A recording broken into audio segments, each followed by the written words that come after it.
Good afternoon, everyone. How are you? Good. Good. Good to see you all here. It's good to welcome the Reverend as well. Reverend Mike Clark served as the media liaison for the family of Dr. Martin Luther King Jr. during the historic 1999 civil trial in Memphis, Tennessee. Having come to believe that James Earl Ray was not the assassin of Dr. King, the family brought a wrongful death action suit against Lloyd Jowers, accusing him and others of conspiring to murder Dr. King. The jury found Jowers liable and concluded that a conspiracy involving government agents at various levels resulted in Dr. King's death. Reverend Clark worked with the media during the trial and was present in the courtroom as some 70 witnesses testified for the plaintiffs. Reverend Clark has been a student of the case for more than 30 years. He has done research, spoken at national conferences, and joined others in working for a new trial for James Earl Ray before his death in 1998. Since the trial and its historic verdict, he has spoken widely on the evidence presented at trial and its ongoing implications for our national life. He currently serves as pastor of St. John's United Methodist Church in Watertown, Mass., and for the last 10 years, he has worked with United Methodist churches around New England. Prior to that, he spent nearly 20 years working with justice and peace groups such as Witness for Peace and the Riverside Church Disarmament Program. And as it turns out, we've had some mutual friends over the years. It is his conviction that the reasons Martin Luther King was killed and the forces responsible for his death have continuing relevance for our current struggles for social change. Please welcome Reverend Mike Clark.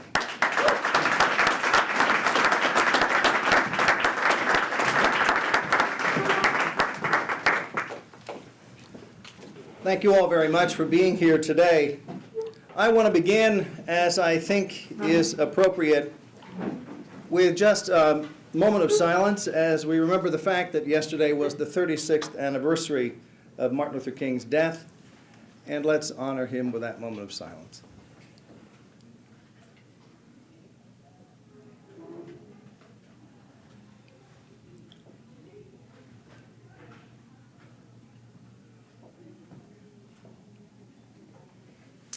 Thank you very much. Thank you. I want to begin by expressing a word of gratitude to all of those who have invited me back to this part of the state again. My wife and I used to live in Williamstown, and I said to her when I drove up here, this felt like I was 2/3 home. We still had the hill to go over usually. And so I'm glad to be back in this part of Massachusetts and glad to be back with old friends and colleagues as well. I have what I understand to be about an hour before some of you need to get back to class, but we have 2 hours together for conversation. And so it'll be a kind of a two-stage experience today. And I will try to pack as much as I can into about 45 minutes here at the outset. 36 years ago, yesterday, Martin Luther King was assassinated in Memphis, Tennessee. In January of 1967, progressive magazine during the 60s called Ramparts, had published an article called The Children of Vietnam. It was an article and photo essay in black and white and color of what napalm does to children when it's dropped on them from 35,000 feet. And it was the first time that people in the United States saw what our bombs were doing to Vietnamese children. Martin Luther King took a copy of that article to the staff meeting of the Southern Christian Leadership Conference that month, January of '67, and said that now they had to work against the war, that it did not matter if money dried up, if old supporters pulled away, if people got nervous, if they were criticized for combining issues that you weren't supposed to combine. It was now impossible not to speak against the war. Beginning in January of 1967, that's exactly what he did, and on April 4th, 1967, 1 year to the day before his assassination, he spoke to 3,000 people at Riverside Church in New York City and declared his independence from the war in Vietnam. In the next 12 months, He compared our administration, the Johnson administration, to Nazi leadership.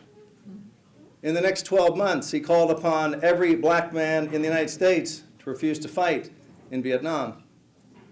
In the next 12 months, he repeated a line that he broached that night for the first time, saying that our government had become the greatest purveyor of violence in the world.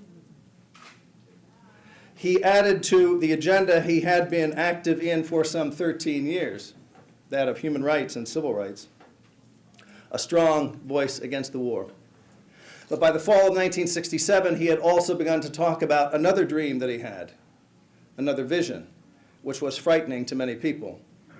That in the summer of 1968, he wanted to take to Washington, D.C., a multiracial army of the poor who would stay not for an afternoon, not for a weekend, but would stay as long as it took to nonviolently disrupt the United States government until the issue of poverty was addressed. For the 12 months prior to his assassination, these three issues, civil rights and human rights, the strongest possible voice against the war, and beginning to address the gap between the rich and the poor, where Martin Luther King's life was about. And what brought him to Memphis in the spring of 1968 was the third part of that agenda. Beginning there in February, the garbage workers in the city of Memphis had gone on strike. They were unorganized, they were not unionized, 90% were African American, and after months of complaining about inadequate equipment, 2 garbage collectors had been ground up in the garbage compactors, like garbage. And so on the first day of the strike, as they made handmade signs, it simply said, "I am a man." Unspoken was, "I am not garbage." And so Martin Luther King came to Memphis in mid-March to speak to the strikers. He came at the end of March once again, but the demonstration that he led broke up in violence, and he realized that if he was going to lead a demonstration in Washington that summer, he had to prove that you could still, in the spring of 1968, lead a nonviolent demonstration in America. And so he said, "I'll come back. I'll come back the first week in April, and we'll do this and we'll do it right." And so that's what brought him to Memphis in April of 1968.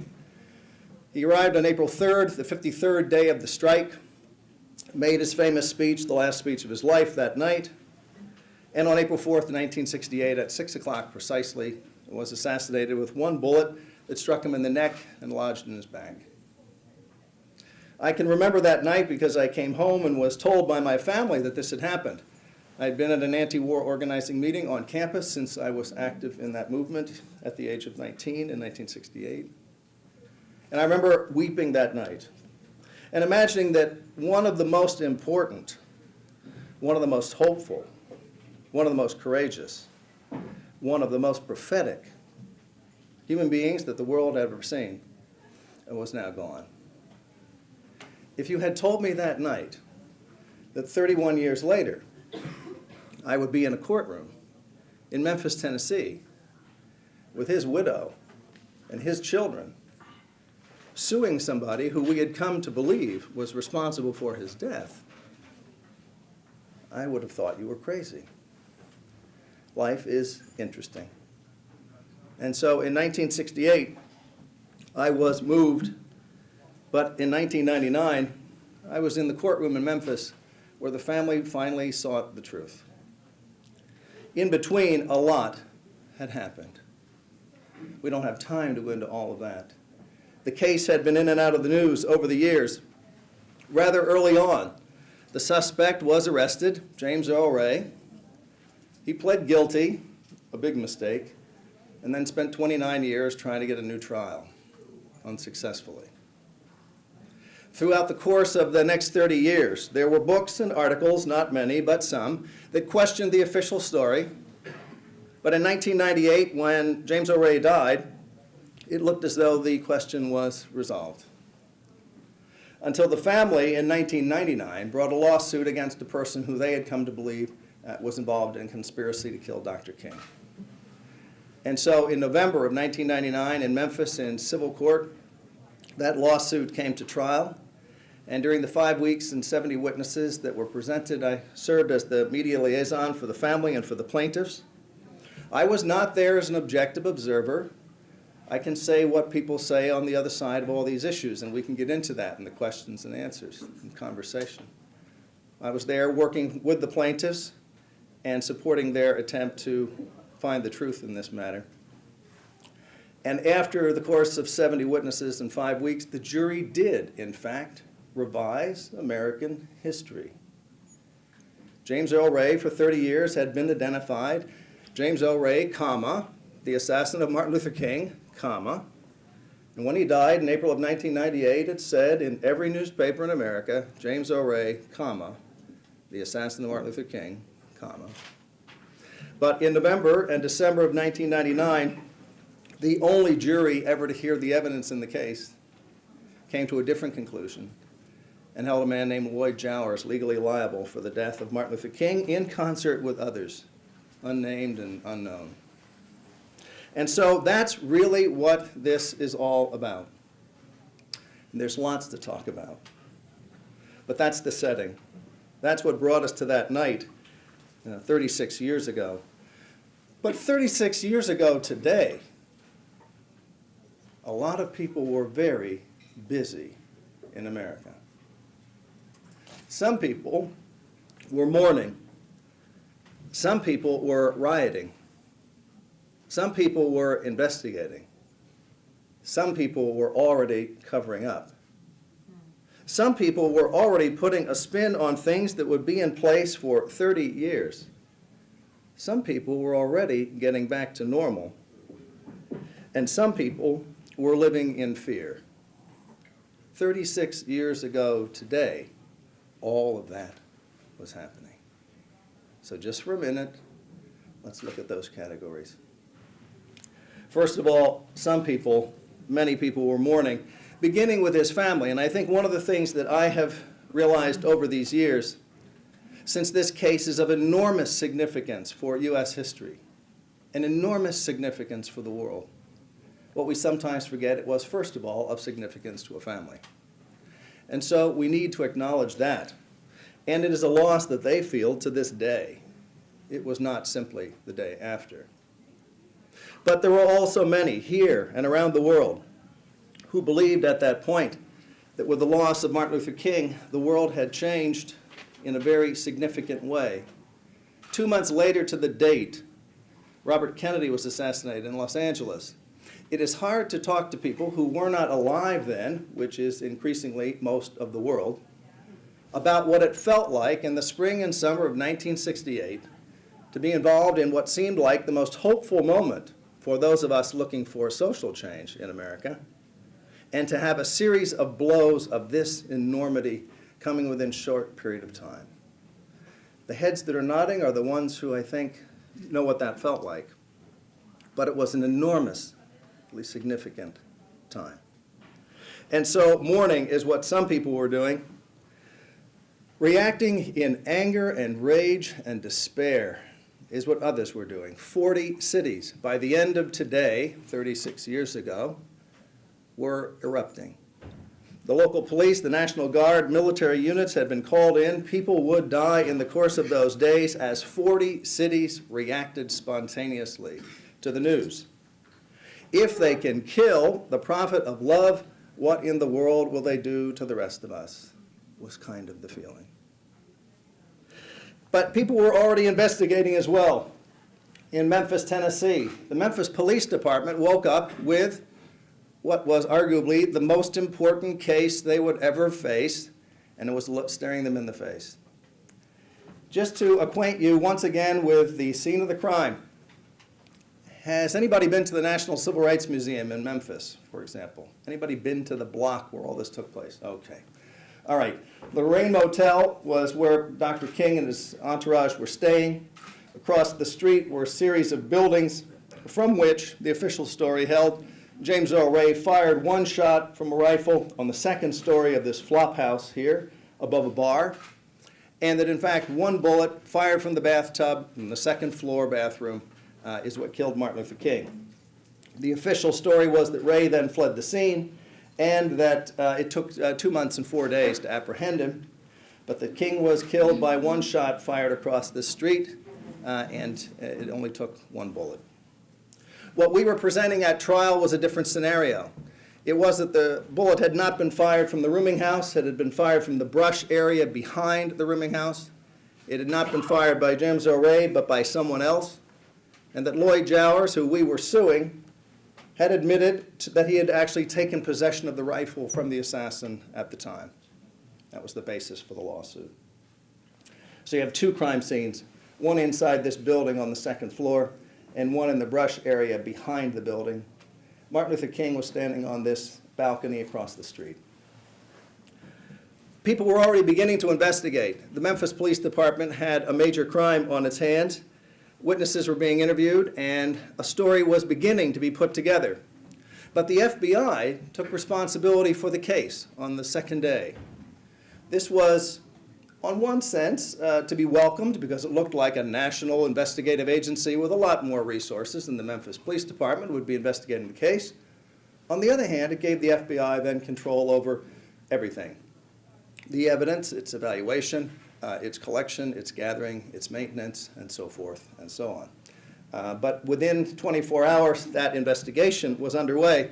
There were also journalists in Memphis, some feisty people who were young then, who aged as the years went on, but who, in working for local newspapers, were actually trying to look at the truth and what had happened the night before in Memphis, Tennessee. There were also already people beginning to make things difficult for those who would look for the truth for 35 years. Let's look at some of those situations.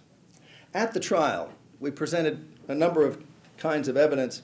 One was that in the immediate 24 hours prior to King being shot, that security was being stripped away in the area surrounding the Lorraine Motel.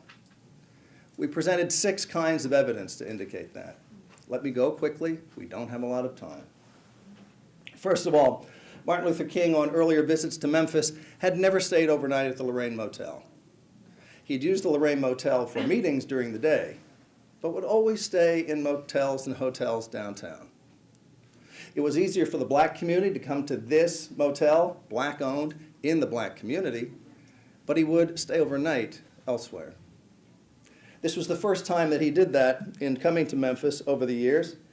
On March 29th, 1968, the FBI issued a memo to friendly media sources saying, "We'd like you to pressure Martin Luther King to stay in the Lorraine Motel when he comes back to Memphis next week. He always stays in white-owned motels. While telling his supporters to boycott white businesses, he always stays in white hotels. And so we'd like you to put that in your editorials. Let that come out in the next few days so that when he goes back to Memphis next week, there's some pressure for him to stay at the Lorraine."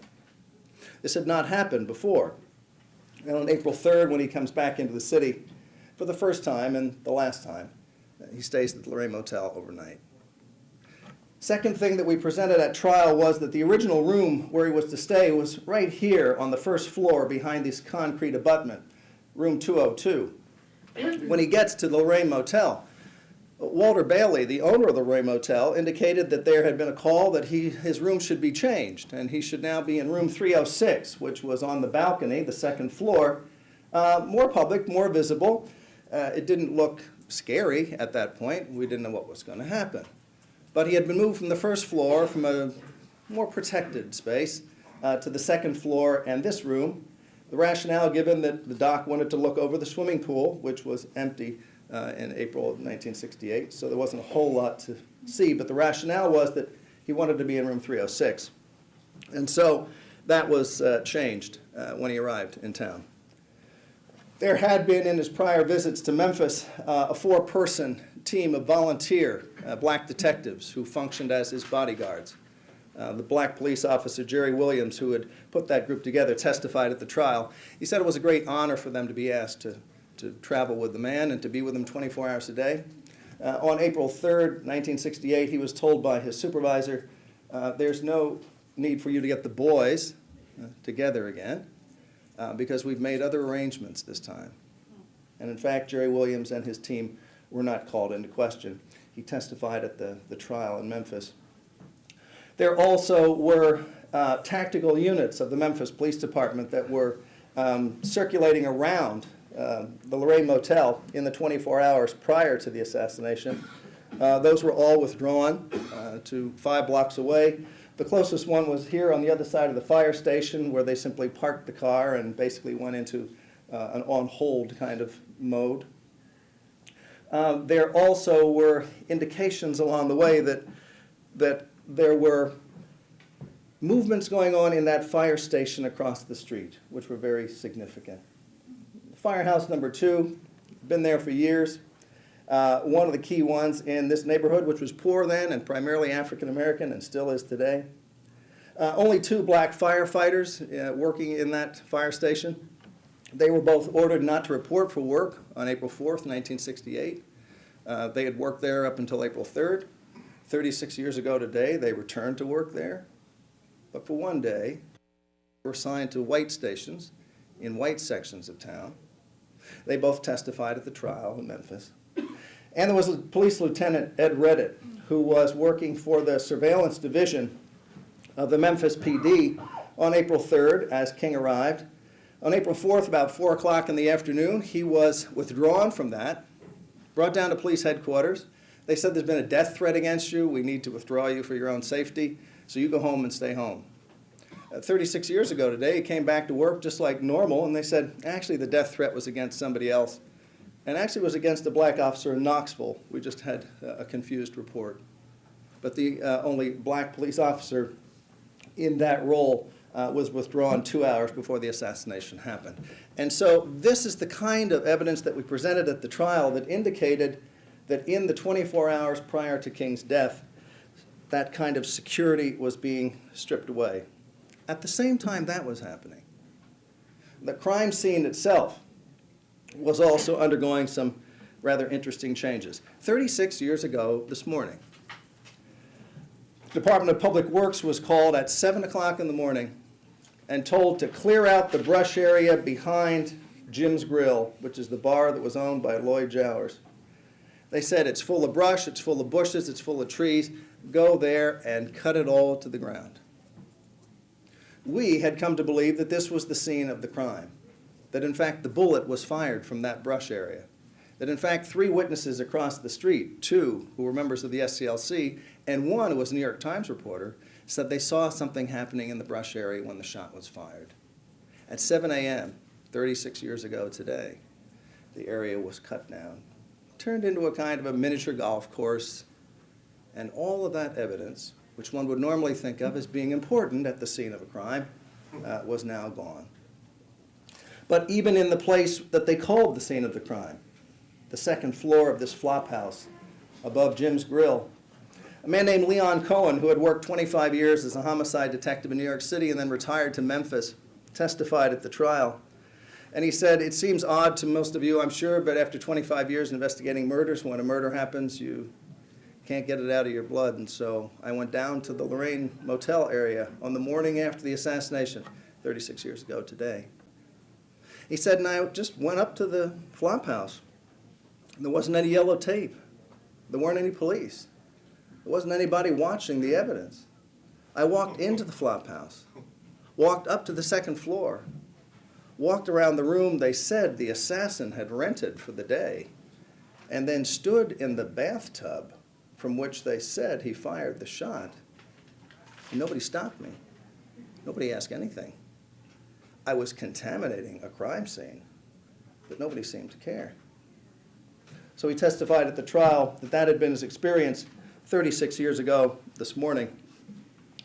People were investigating, and some people were already making the investigation difficult.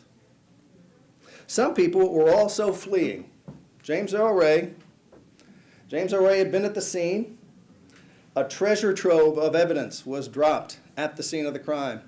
A rifle with his fingerprints on it. Beer cans with his fingerprints on it. 9 shells unfired. An old newspaper. Bottle of aftershave lotion. Dropped 1 door from the scene of the crime in a blanket. The rifle back in the box in which it was bought. So if nothing else, the assassin was neat. But that was all dropped at the scene of the crime, and when Ray came back, he said, to the room at about 6 o'clock, he realized things were not good, and he fled. By today, 36 years ago, he was in Atlanta and was getting ready to take a bus to Toronto. From Toronto, he'd go to London. From London, he'd go to Brussels. From Brussels, he'd go to Lisbon. From Lisbon, he'd go back to London. And 2 months and 4 days later, he was arrested there by the British police. He was fleeing the scene because he was an ex-con. He'd broken out of prison in Missouri in April of 1967. He now realized he was at the scene of the crime, and he fled. And so he was in motion. Other people were already trying to put a positive spin on things. Ramsey Clark, who is a decent human being, was 36 years ago today the Attorney General of the United States. And he held a press conference this morning, 36 years ago, that said, an arrest is imminent, and we are convinced that only one person was involved in the assassination of Dr. King. This was exactly 12 hours after the murder had taken place. Other people were already getting back to normal. Memphis now had to realize what would happen with a very difficult night as people reacted to the death of Dr. King. But with the strike still on, with the attention of the world brought down on the city administration and all of those who were trying to deal with those issues. And so even within 24 hours, some people were trying to think of what the rest of their lives and their work would look like. And some people were frightened. On the night of the assassination, a man named John McFerrin was doing his weekly shopping at a produce supplier in Memphis. McFerrin was a black organizer from rural Tennessee. He owned a small store there. He was the first black person in his county to try to register to vote, the first person to organize a voter registration campaign. As such, he was boycotted by white businesses in the area, and so when he bought produce, he had to come into Memphis, which was a 40-mile drive, and buy his produce in Memphis. He did that every week, every Thursday night. That was his routine. On the evening of the assassination, McFerrin was at the same produce company, which everybody knew in Memphis was mob-related, but it was a good place to buy produce, and so he was there for his Thursday night visit. At 5 o'clock, as he was paying his bill, the phone rang there, and since as a black person in Memphis in 1968, he was, for all intents and purposes, invisible.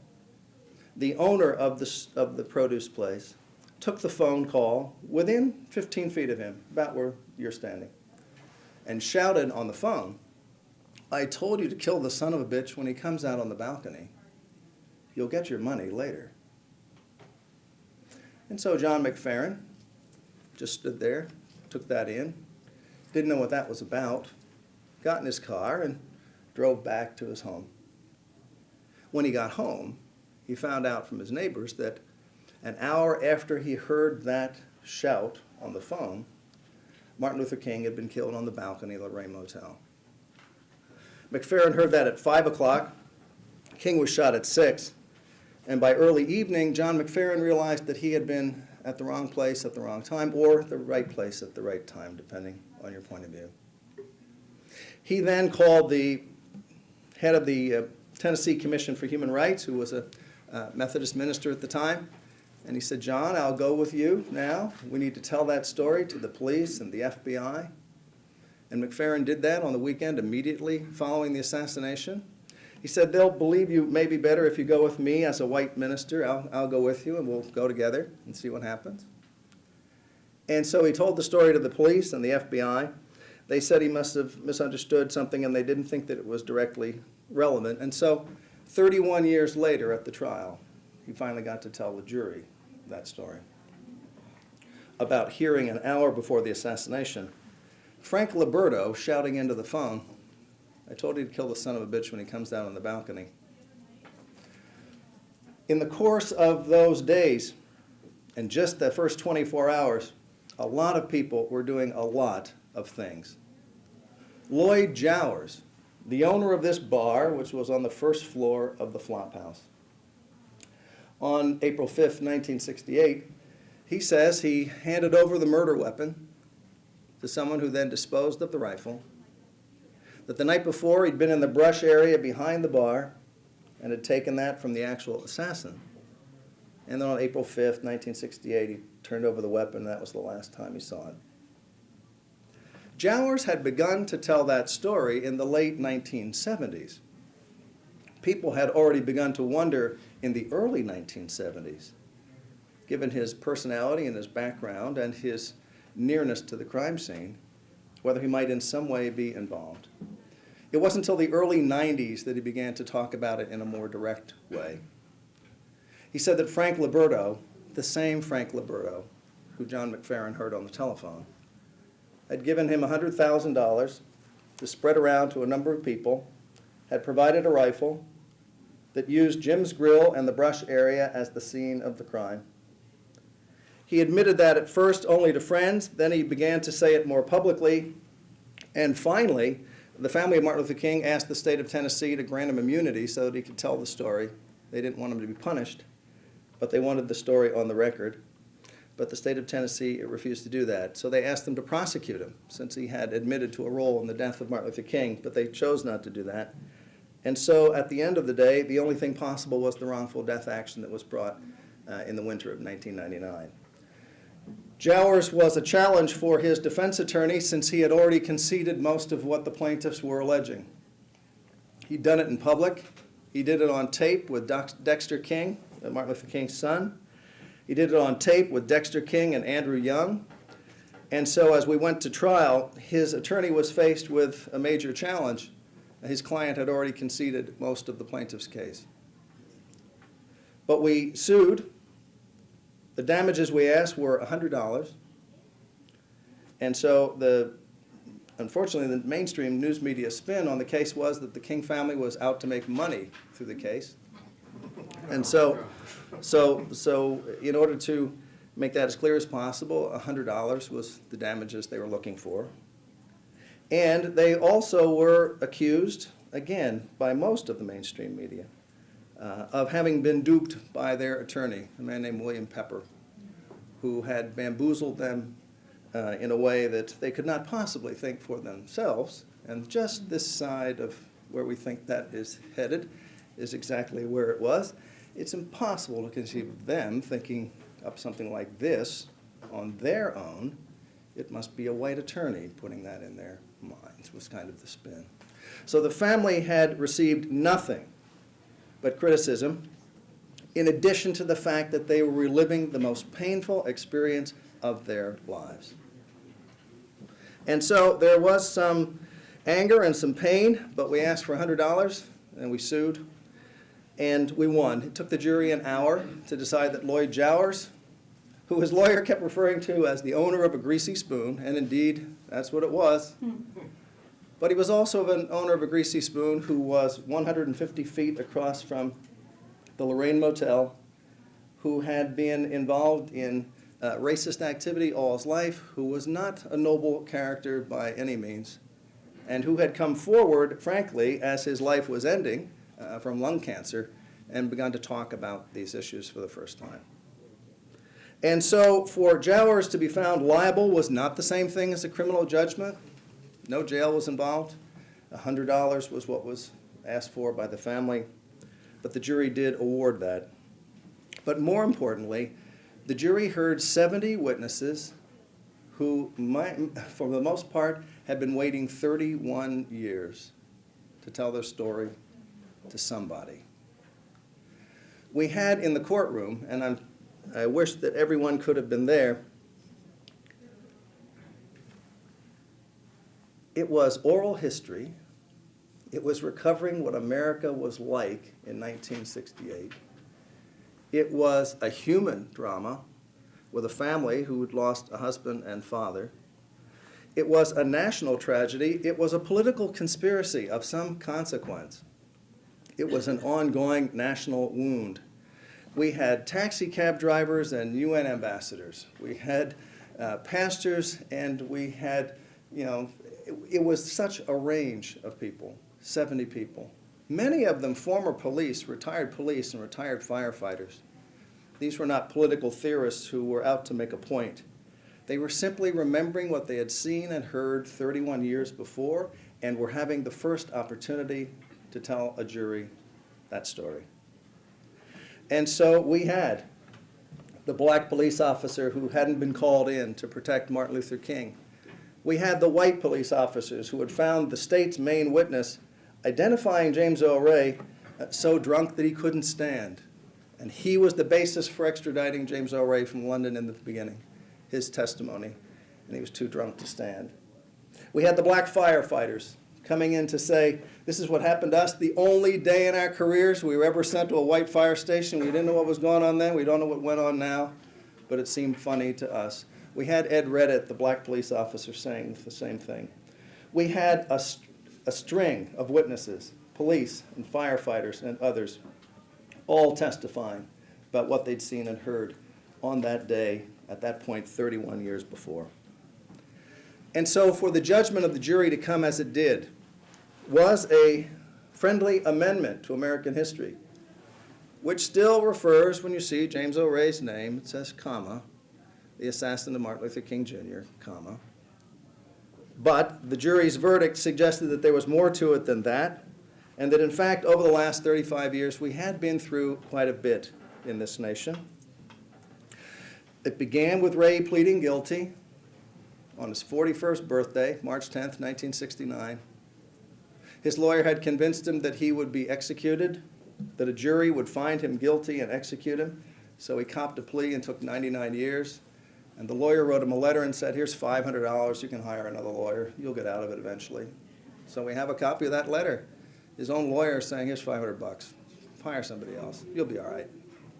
So he pled guilty and got 99 years, and walking out of the courtroom said to the bailiff, I think I've just made a mistake. Yeah. And so in 1976 to 1979, the House Select Committee on Assassination spent $6 million reinvestigating the case, concluded that James Earl Ray was the assassin, but that he might have been involved with some other people, but they really couldn't identify who those were. 1993 to 1997, the state of Tennessee reinvestigated the case after Lloyd Jowers surfaced and made his allegations. In 1998, we had the chance to test the murder weapon for the first time. The weapon had not been in the hands of the defense, although James Earl Ray had had 8 attorneys over the course of 30 years. The defense had never been given access to the alleged murder weapon to do its own ballistics tests. Let me suggest to you that if somebody is shot tomorrow in Greenfield, their attorney will have access to the alleged murder weapon more quickly than a 29-year wait. James Earl Ray's attorneys had to wait till the summer of 1997 to have access to the weapon and to be able to do independent tests of their own. In 1998, Ray died, and it did look as though, at that point, the case was over until this trial, which took place in 1999. Before I end, I just want to ask you guys 2 questions. How many of you knew that a civil trial had happened in Memphis, Tennessee in November of 1999, somehow related to the death of Martin Luther King? Okay, good. How many of you knew what the verdict was? And how many of you knew any of the evidence presented in 5 weeks with 70 witnesses? Yeah.